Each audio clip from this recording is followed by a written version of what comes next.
बांधकाम कामगारांची नोंदणी, नूतनीकरण आणि लाभाच्या अर्जाबाबत केवळ तालुका सुविधा केंद्रातून कामकाज सुरू ठेवण्याचा बांधकाम कामगार विरोधी निर्णय त्वरित रद्द करावा.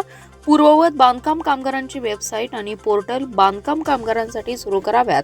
तसेच बांधकाम कामगारांच्या इतर मागण्यांसाठी आज राज्य बांधकाम कामगार फेडरेशनच्या वतीने कामगार कार्यालयाबाहेर आंदोलन करण्यात आले.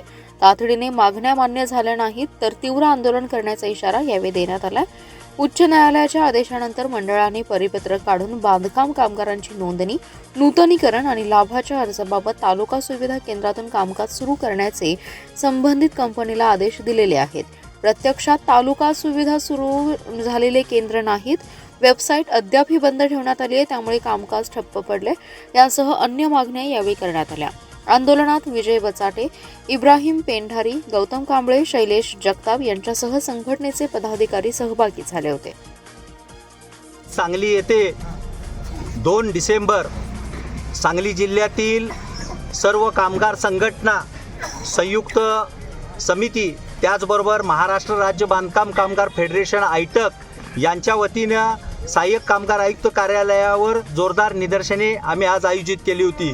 त्या पद्धतीनं महाराष्ट्रातील प्रत्येक जिल्ह्यामध्ये आज ही आंदोलनं सुरू आहेत. या आंदोलन करण्याचं महत्त्वाचं कारण की 8 नोव्हेंबर रोजी महाराष्ट्राचे कल्याणकारी मंडळाचे सचिव यांनी एक परिपत्रक काढलं आणि महाराष्ट्रातल्या बांधकाम कामगारांचं जे पोर्टल, जी वेबसाईट चालू आहे, ही वेबसाईट पूर्णपणे बंद केलेली आहे. आणि ही वेबसाईट ज्या वेळेपासून म्हणजे 2011 पासून मंडळ चालू झालं, ज्या मंडळ चालू झाल्यापासून कामगाराचे नोंदणी करण्याचे आणि विविध प्रकारचे लाभ घेण्याचे अधिकार हे कामगाराला स्वतःच होते, ते 8 नोव्हेंबरपासून या महाराष्ट्रातल्या कल्याणकारी मंडळानं पूर्णपणे बंद करून ठप्प केलेलं आहे आणि कामगाराला वाऱ्यावर सोडलेलं आहे. त्यांच्या म्हणण्याप्रमाणे की तालुका केंद्र चालू केलेले आहेत आणि तालुक्यामध्ये आम्ही ही नोंदणी सुरू करतोय, पण महाराष्ट्रामध्ये त्यांच्याकडून आकडा बघितला तर 54 लाखापेक्षा जास्त नोंदित कामगार महाराष्ट्रातले आहेत आणि प्रत्येक जिल्ह्यामध्ये 350 पेक्षा जास्त फक्त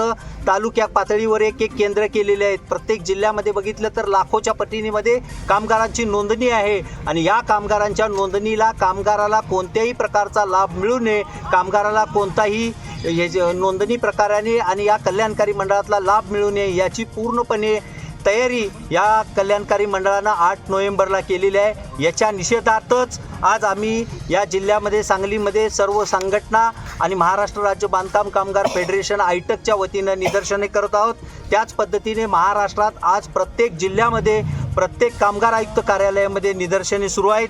आजचा जर प्रकार यांच्या पद्धतीनं आम्ही त्यांच्याकडनं पोच करण्याची प्रक्रिया करत आहे.